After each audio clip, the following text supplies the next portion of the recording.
Hello everyone, welcome to my channel. मेरे प्यारे साथियों, आज हमने अपने इस यूट्यूब मंच पर एक नया चैप्टर स्टार्ट कर रहे हैं जिसका नाम है इतिहास। हम आज जो है इतिहास पढ़ेंगे। इतिहास आज हम स्टार्ट कर रहे हैं। इस चैप्टर से यानी कि इस सब्जेक्ट से आपको किसी भी कंपटीशन एग्जाम में कम से कम 8 से 10 नंबर का जीएस के अंदर इसका पूछा जाता है। आपका कोई भी कॉम्पिटिटिव एग्जाम हो, किसी भी जॉब के लिए आप तैयारी कर रहे हैं, तो आपको सबसे पहले किसी भी गवर्नमेंट जॉब में जीएस एक लगभग लगभग 30 से 40 नंबर, वो पेपर पे डिपेंड करता है कि उस स्टेट में कितना नंबर का जीएस पूछा जाता है। तो उसी हिसाब से लगभग लगभग आप मान के चलिए कि 30 से 40 नंबर का आपका इसमें जीएस पूछा जाता है।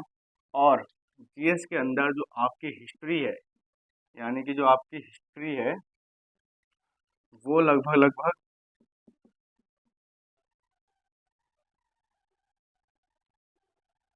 हिस्ट्री आपकी लगभग लगभग 30 से 40 नंबर की, 10 से 12 नंबर की, सॉरी, हिस्ट्री आपकी 10 से 12 नंबर की पूछी जाती है। आपकी हिस्ट्री 10 से 12 नंबर की पूछी जाती है। तो आपको जैसे पता है कि हिस्ट्री को 3 भागों में डिवाइड किया गया है। हमारे जो हिस्ट्री के दाता हैं, यानी कि आप कह सकते हो जो इतिहासकार हैं, उन्होंने हिस्ट्री को 3 भागों में डिवाइड किया है। इसमें पहला है आपका प्राचीन भारत, ठीक है, प्राचीन भारत। और दूसरा है हमारा मध्यकालीन भारत, ठीक है एवरीवन, मेरी राइटिंग थोड़ी सी गड़बड़ है तो मत जाइए। एक है हमारा आधुनिक भारत, ठीक है एवरीवन, एक है हमारा आधुनिक भारत। ये इतिहास को 3 भागों में डिवाइड किया है, यानी कि हम कह सकते हैं ये इंडियन हिस्ट्री है, यानी कि ये भारतीय इतिहास है जो हम पढ़ेंगे, भारतीय इतिहास। एवरीवन, विश्व का भी इतिहास होता है, वो भी हम पढ़ेंगे। विश्व हिस्ट्री पढ़ेंगे हम, विश्व इतिहास पढ़ेंगे, ठीक है। हम फिलहाल जो स्टार्ट करेंगे हमारा, वो हम इंडियन हिस्ट्री से स्टार्ट करेंगे। हम जो स्टार्ट करेंगे वो इंडियन हिस्ट्री से स्टार्ट करेंगे। इंडियन हिस्ट्री में भी हम सबसे पहले प्राचीन भारत को देखेंगे, क्योंकि हम एक स्टेप बाय स्टेप चलेंगे तो आपके समझ में भी अच्छा आएगा और मुझे भी समझाने में थोड़ा अच्छा लगेगा। क्योंकि जब किसी भी चीज़ को अगर हम स्टेप बाय स्टेप सीखते हैं तो उस ऐसे सीखे सीखे हुए ज्ञान में और समझने में हमें आसानी होती है, जिसके माध्यम से हम चीज़ों को अच्छे तरीके से समझा जा सकता है। अब बीच बीच में पढ़ा, जैसे मान लो पहले मध्यकालीन भारत पढ़ाते हैं तो फिर आपको थोड़ा सा कन्फ्यूजन हो जाएगी, ठीक है एवरीवन। तो हम इसको स्टार्ट करते हैं। पहले इसको हम रफ कर देते हैं, उसके बाद हम स्टार्ट करेंगे अपना प्राचीन भारत, ठीक है एवरीवन। प्राचीन भारत हम पढ़ेंगे यहाँ पर। इतिहास हम लिख देते हैं टॉपिक, वो सॉरी सब्जेक्ट इतिहास है हमारा। इतिहास का हम एक पार्ट पढ़ेंगे, प्राचीन भारत, ठीक है। प्राचीन भारतीय इतिहास, भारतीय इतिहास, ठीक है एवरीवन। प्राचीन भारतीय भारतीय इतिहास, इसको जो है हमारा इतिहासकारों ने इसको 3 भागों में बांटा है, ठीक है एवरीवन। इसको बांटा है हमारे 3 भागों में। इसका पहला जो भाग है वो है प्राक इतिहास, ऐतिहासिक, ऐतिहासिक, ऐतिहासिक, ठीक है एवरीवन। दूसरा है हमारा जो इसका पार्ट है वो है आद्य इतिहास,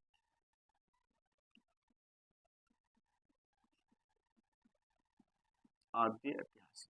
और जो इसका तीसरा पार्ट है एवरीवन, वो है ऐतिहासिक, ठीक है, ऐतिहासिक, ठीक है। अब इसको 3 भागों में बांटा गया है, तो सबसे पहले हम पहले भाग की बात करेंगे, फिर दूसरे भाग की बात करेंगे, उसके बाद हम तीसरे भाग की बात करेंगे, ठीक है एवरीवन। हम इसका पहला भाग देखते हैं। पहला भाग में क्या है एवरीवन, पहले भाग में इसको हम प्री हिस्ट्री कहते हैं, इसको प्रोटो हिस्ट्री कहते हैं और इसको हम हिस्ट्री कहते हैं इंग्लिश में, ठीक है एवरीवन। अच्छा, अब इसके बारे में हम डिटेल से थोड़ा थोड़ा जानने की कोशिश करते हैं। और इसमें क्या था, ये आप ये समझिए कि इसमें कोई भी लिखित स्रोत हमें नहीं मिला है, यानी कि लिखित जो स्रोत है हमें नहीं मिला है। ठीक है, क्योंकि प्राक ऐतिहासिक में जो मानव था वो पढ़ा लिखा नहीं था, नहीं तो उसे लिखना आता था और ना ही उस मानव से पढ़ना आता था। तो इसीलिए जो हमारे इतिहासकारों ने वहाँ खोज की, और उस खोज में हमें कोई भी ऐसा साक्ष्य नहीं मिला जो उस जमाने के मानव को ये साबित कर सके कि ये मानव पढ़ा लिखा या पढ़ना लिखना जानता था। ठीक है एवरीवन। उसके साथ साथ यहाँ पर पत्थरों के औजार मिले थे। ठीक है, पत्थरों के औजार मिले थे यहाँ पर। नेक्स्ट हमारा यहाँ पर पत्थरों के औजार यहाँ मिले थे हमें। ठीक है एवरीवन। इसीलिए इसलिए इसलिए इसको ज़्यादातर पाषाण काल कहा जाता है। ठीक है, इस पीरियड को जो है पाषाण काल कहा जाता है। ठीक, किसको? प्राग ऐतिहासिक काल को। प्राग ऐतिहासिक इतिहास को मैक्सिमम इतिहासकारों ने जो नाम दिया है वो पाषाण काल दिया है। और पाषाण काल इसलिए दिया है क्योंकि उस जमाने में जो छोटे छोटे औजार मिले हैं, पत्थरों के बने हुए औजार मिले हैं, और इसीलिए मैक्सिमम संख्या में वहाँ पर पत्थरों के औजार मिले। तो इसीलिए इतिहासकारों ने उसको एक हमारा जो काल का नाम दिया वो पाषाण काल का उसमें उन्होंने नाम दे दिया है। ठीक है, अब इसके अंदर क्या है, इसके अंदर नेक्स्ट है हमारा कि प्राग ऐतिहासिक की खोज किसने की थी। तो प्राग ऐतिहासिक की खोज रॉबर्ट बुशफुट ने की थी। ठीक है, नहीं, रॉबर्ट बुश और ये थे हमारे फुट ने की थी। ठीक है, और ये की थी 1863 ईस्वी में। ठीक है बिल्कुल, ये कब की गई थी? भारत 1863 ईस्वी में। अब यहाँ पर एक पॉइंट ये है कि रॉबर्ट बुशफुट जो हैं इनको प्राग ऐतिहासिक का प्राग ऐतिहासिक का इनको जनक कहा जाता है। यानी कि इनको जो कहा जाता है, आप मैं यहाँ पर लिख देता हूँ, आप इसको अच्छे से लिख लीजिएगा। इनको प्राग ऐतिहासिक काल का, यानी कि प्राग ऐतिहासिक का जनक कहा जाता है। ठीक है बिल्कुल, कहा जनक कहा जाता है। ठीक है, इनको प्राग ऐतिहासिक का जनक कहा जाता है। इन्होंने जो है रॉबर्ट बुशफुट ने जो सबसे पहले जो इन्होंने खोज की थी, यानी कि जो इनको उपकरण मिला था पत्थर का, वो मिला था मद्रास के पल्लवरम में। यानी कि इनको मिला था मद्रास के पल्लवरम में। ठीक है एवरीवन। अब क्या होता है, जो इनको उपकरण मिला उस उपकरण में बहुत सारे इतिहासकारों में अलग अलग मतभेद है। ठीक है, कुछ इतिहासकार ये कहते हैं कि जो इनको उपकरण मिला था वो क्वार्टेज, यानी कि आपका क्वार्टेजाइट का था। और क्वार्टेजाइट मैं आपको लिख देता हूँ, क्वार्टेजाइट क्वार्टेजाइट का था। ठीक है, और कुछ इतिहासकार कहते हैं कि वो हैंड एक्स का था। ठीक है, कुछ कहते हैं हैंड एक्स का था, हैंड एक्स का था। ठीक है, तो अलग अलग इतिहासकारों में अलग अलग मतभेद हैं। कुछ इतिहासकारों ने क्वार्टेजाइट का कहा, कुछ इतिहासकारों ने उसको हैंड हैंड एक्स का कहा। ठीक है एवरीवन, तो ये इनका हमें मिला था। ठीक है, अब इसका मैं एग्जाम्पल आपको दे दूं, प्राग ऐतिहासिक काल का जो एग्जाम्पल है, यानी कि ये कहाँ कहाँ से मिले, इसका एग्जाम्पल है उड़ीसा का कुलियाना। उड़ीसा का कुलियाना, ये जो स्थान है वो निम्न पाषाण काल का है। अभी हम चलेंगे, अभी चलो इसको एग्जाम्पल रहने दीजिए, क्योंकि ये निम्न पाषाण काल का है। पाषाण काल को भी तीन भागों में डिवाइड किया गया है, चारों भागों में डिवाइड किया गया है, तो उसको हम छोड़ते हैं, आगे की तरफ हम बढ़ते हैं। ठीक है, ठीक है एवरीवन, ये तो था हमारा अ, प्राग पाषाण काल की बात हो गई। अब हम चलते हैं हमारे आध्य ऐतिहासिक में। ठीक है, आध्य ऐतिहासिक में क्या है, इसके अंदर लिखित स्रोत तो मिले हैं, यानी कि लिखित स्रोत तो मिले हैं, मगर इसको अभी पढ़ा नहीं गया है। इसके अंदर क्या हुआ, हमें लिखित स्रोत मिले, लिखित स्रोत मिले, ठीक है, मिले, लिखित स्रोत तो मिले, यानी कि आद्य ऐतिहासिक, यानी कि प्रोटो प्रो हिस्ट्री में, यानी कि प्रोटो हिस्ट्री में, प्री हिस्ट्री में क्या था, हमारा न लिखित साक्ष्य मिला, यानी कि मानव उस जमाने में पढ़ना लिखना नहीं जानता था।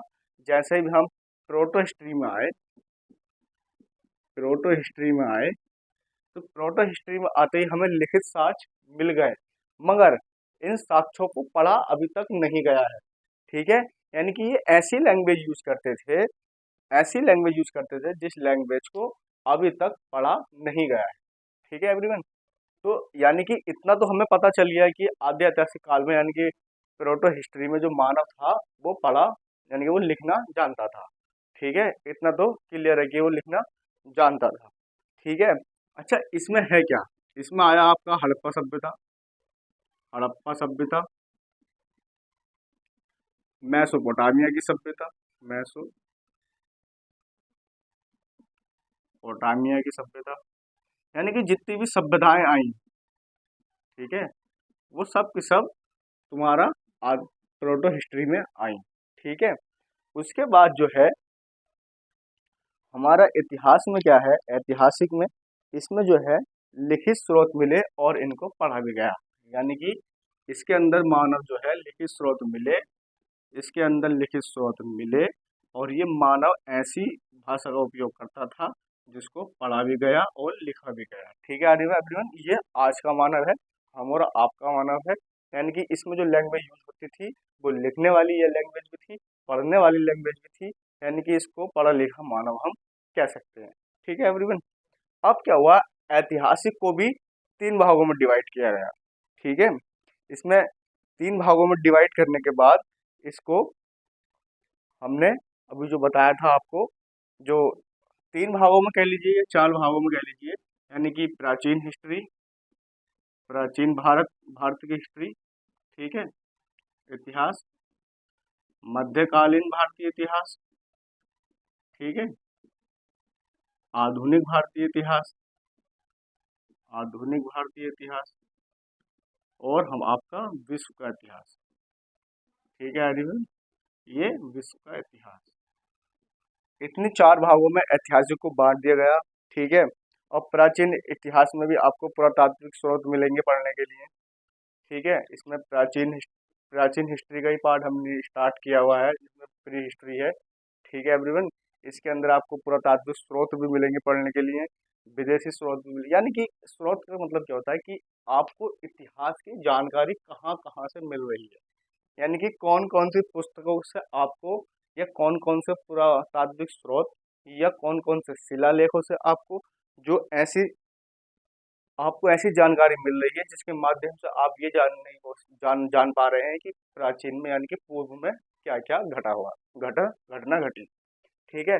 पूर्व में घटी हुई घटना को इतिहास कहते हैं, ठीक है। तो आप एक बार इसका स्क्रीनशॉट ले लीजिए, ठीक है। हम इतिहास को स्टार्ट कर रहे हैं। इतिहास में आप सुन लीजिए, इतिहास के स्रोत जो हैं वो पुरातात्विक स्रोत हैं, साहित्य स्रोत हैं, शिलालेख स्रोत हैं, विदेशी ग्रंथ हैं, बहुत सारे जो यात्री भारत आए उन्होंने अपनी अपनी किताबों में लिखा, ठीक है एवरीवन। तो बहुत सारे स्रोत है, तो हम सबसे पहले अब स्टार्ट करते हैं इतिहास को प्री हिस्ट्री से। आप इसका एक बार स्क्रीनशॉट ले लीजिएगा एवरीवन।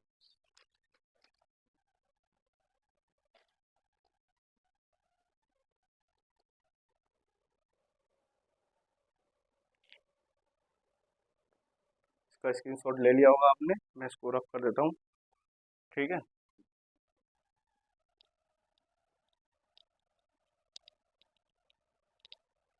एवरीवन, अभी तक जिन लोगों ने चैनल को सब्सक्राइब नहीं किया है वो चैनल को सब्सक्राइब कर लें, आगे वीडियो को शेयर कर दें, ताकि ये क्लास सभी तक पहुंच सके, जितने भी गवर्नमेंट जॉब की तैयारी कर रहे हैं या अपने किसी भी कंपटीशन एग्जाम की तैयारी कर रहे हैं, UP, Uttarakhand, Bihar, other state, कहीं भी ऑल ओवर इंडिया, जो भी जिस जिस एग्ज़ाम में आपका जीएस पूछा जाता है या कोई स्पेशल एग्जाम दे रहे हैं आप इतिहास का, तो उसके लिए भी आप इसको पढ़ सकते हैं। बीएड के एंट्रेंस एग्जाम के लिए पढ़ सकते हैं।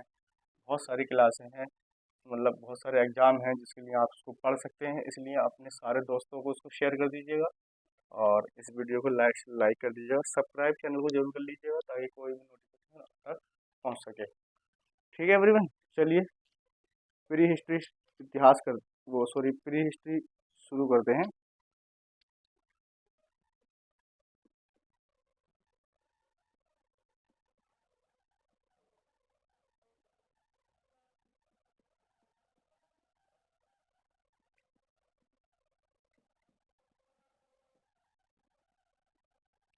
ठीक है एवरीवन, इस काल में जैसे मैंने आपको बताया कि ज़्यादातर लोग मानव पत्थर का उपयोग करता था, पत्थर के औजारों का उपयोग करता था, इसीलिए इसको पाषाण काल कहा गया। ठीक है, हम पढ़ते हैं पाषाण काल।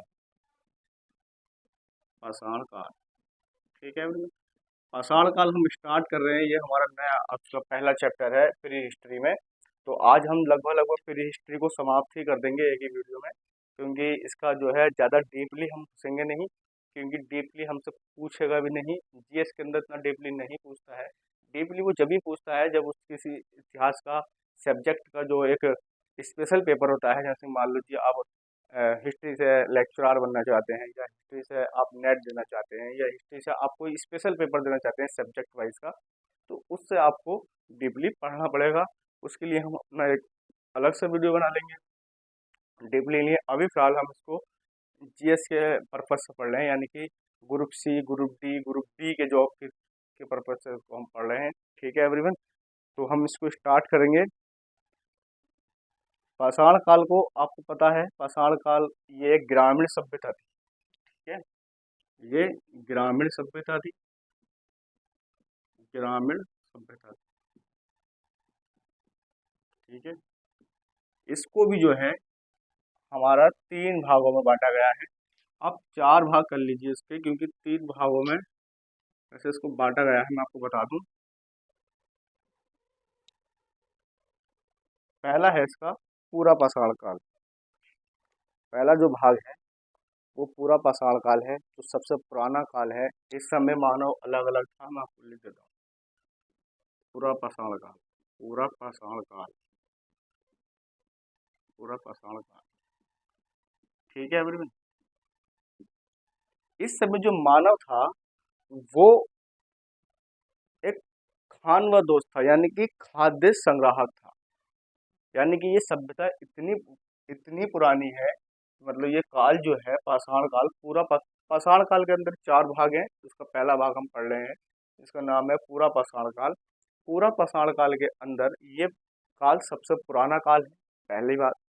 दूसरी बात, इस समय मानव जो था वो खानवा दोस्त था, यानी कि खाद्य संग्राहक था, केवल खाना जानता था, किसी भी खाद्य पदार्थ का वो उत्पादक नहीं करता था। आप आम भाषा में समझ लीजिए कि इस जमाने में पूरा पाषाण काल में जो मानव था वो किसी भी खाद्य पदार्थ का उत्पादक नहीं था। वो सिर्फ उसका उपभोक्ता था, सिर्फ उसको खाता था। उसको ये नहीं पता था कि इसका उत्पादन कैसे किया जाए। वो प्राकृतिक चीज़ों पर निर्भर था, उसको जो मिला उसने खाया। यानी कि वो आप को मुझे बता रहा हूँ कि उसको आप ऐसा समझ लीजिए कि वो सिर्फ खाता था, उत्पादक नहीं करता था, उपभोक्ता था। ठीक है एवरीवन, इसमें जो एग्जाम्पल आप दे सकते हैं, जैसे आखेट का एग्जाम्पल दे सकते हैं। आखेट था मानव, आखेट था, आदि मानव थे इसके अंदर, आदि मानव आ सकते हैं। ठीक है एवरीवन, आदि मानव आ सकते हैं। मगर एक चीज मानव ने इस पूरा पाषाण काल में सीख ली थी, उसका आविष्कार कर लिया था। तो एवरीवन, पूरा पाषाण काल में जो था वो मानव आखेट था, आदि मानव था, मगर उसने जो था एक चीज का आविष्कार कर लिया था, उसका था नाम था आग। मानव आग से परिचित यहाँ पर हो चुका था, आग का आविष्कार यहाँ पर हो चुका था, इसका आविष्कार यहाँ पर हो चुका था। आग का आविष्कार मानव ने पूरा पाषाण काल में कर लिया। क्वेश्चन यहाँ से बन जाएगा, एग्जामिनर आपसे यहीं से पूछ लेगा कि आग, मानव ने आग का आविष्कार कौन से पाषाण काल में किया? 4 ऑप्शन दे देगा आपको। तो इसलिए क्या था हमारे पूरा पाषाण काल में। ठीक है एवरीवन। अब हमारा जो नेक्स्ट है उसके बाद हमारा आता है मध्य पाषाण काल। ठीक है, मध्य पाषाण काल, मध्य पाषाण काल। ठीक है, इसमें क्या था मैं आपको लिख देता हूं। इसमें मानव खाद्य संग्राहक था,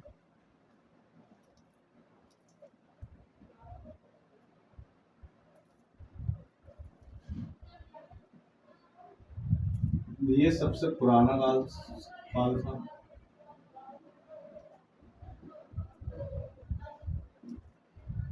ठीक है, दूसरा था हमारा मध्य पाषाण काल। अब मानव जो था वो थोड़ा सा अपडेट होने लगा था। ठीक है, मगर ये काल जो था सबसे छोटा था। यह सबसे छोटा काल था, यानी कि पाषाण काल में ये सबसे छोटा पीरियड था। काल का मतलब पीरियड होता है, समय, टाइमिंग का होता है। मध्य पाषाण काल सबसे छोटा था, पहली बात। दूसरी बात, इस समय के जो पत्थर के औजार थे वो भी छोटे थे। पूछ सकता है एग्जामिनर, पूछ सकता है कि मानव के जो सबसे छोटे पत्थर के औजार थे वो कौन से काल में थे। ठीक है, ये क्वेश्चन बन सकता है। तो इसलिए मैं लिख देता हूं कि जो मानव के सबसे छोटे औजार थे पत्थर के, ये थे पत्थर के। ठीक है, इस काल को ज्यादातर इतिहासकार इस काल को हमारा संक्रमण काल भी कहते हैं। ठीक है, ये था संक्रमण काल, संक्रमण काल भी इसको कहा जाता है। ठीक है, इस समय क्या था, मानव थोड़ा सा अपडेट होना स्टार्ट हो चुका था और उस मानव ने यहाँ पर अंतोष्टि यानी कि अंतिम दह, अंतिम संस्कार, अंतिम दह, अंतोष्टि, कई सारे शब्द होते हैं इसको कह सकते हैं। उस चीज का मानव ने यहाँ पर आविष्कार हो चुका था, प्रचलन में वो समाज में आने लगा था। ठीक है, अंतोष्टि मानव करना सीख गया था, यानी कि कोई अगर किसी की मृत्यु होती थी मध्य पाषाण काल में, तो उस मृत्यु होने के बाद उस पर्सन का जो शव था उसका अंतिम संस्कार किया जाता था, अंतोष्टि की जाती थी, या अंतिम दाह गया था। यानी कि इसके कई सारे शब्द हैं, आप उसको बोल सकते हैं। ठीक है, अब इसका जो एग्जाम्पल है वो है आदमगढ़ जो मध्य प्रदेश में है, एक है बागोर जो राजस्थान में है।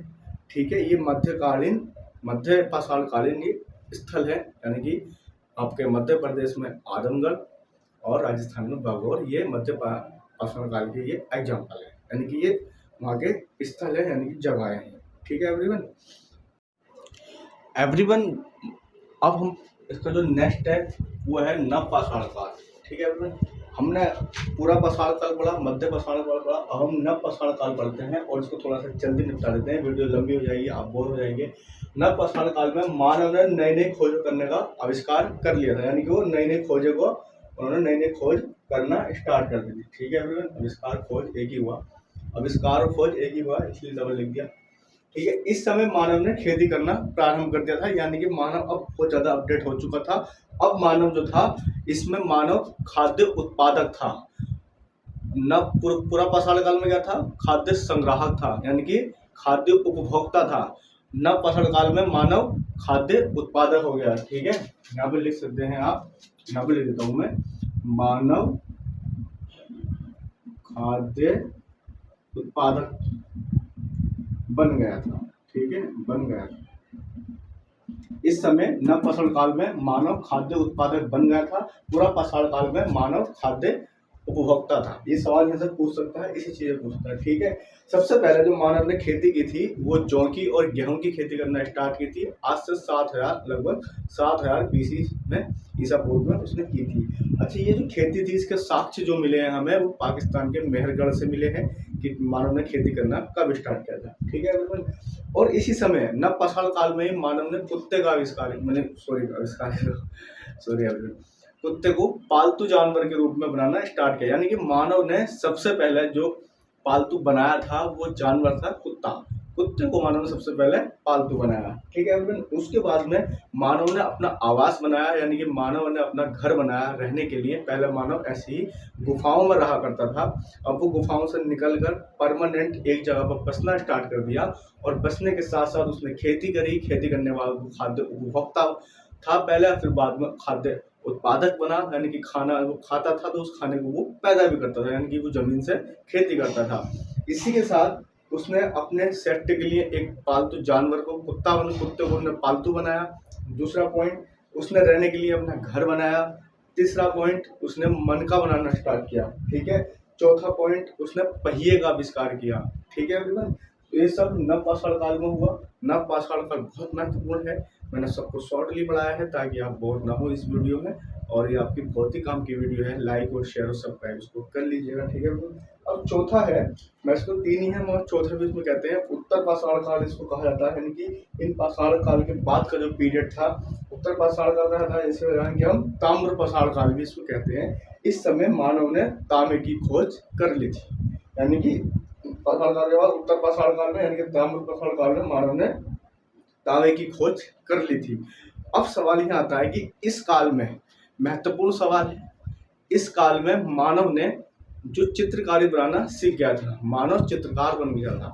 ठीक है। उत्तर पाषाण काल के बाद मानव पाषाण काल में ही चित्रकार बन गया था, यानी कि उसने चित्रकारी बनाना स्टार्ट कर दी थी। इसके जो साक्ष्य हैं वो मध्य प्रदेश के रायसेन जिले के में जो भीमबेटका की गुफाएं हैं उसके अंदर उस गुफाओं की दीवारों पर चित्रकारी हुई है, उसके साक्ष्य मिले हैं कि मानव पहले चित्रकार था।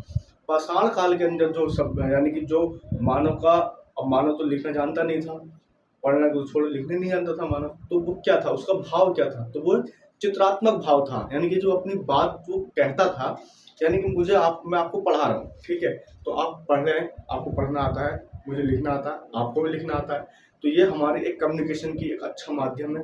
अब मान लीजिए कि हम पाषाण काल के मानव हैं और हमसे लिखना पढ़ना नहीं आता, तो मैं अपनी बात को आप तक तो पहुंचाऊंगा, वो किसके माध्यम से पहुंचाऊंगा, यानी कि मेरा जो एक माध्यम होगा, कम्युनिकेशन का जो एक जरिया है, माध्यम होगा, तो वो उनका माध्यम जो था, पाषाण काल के मानव का माध्यम सिर्फ चित्रकारी थी।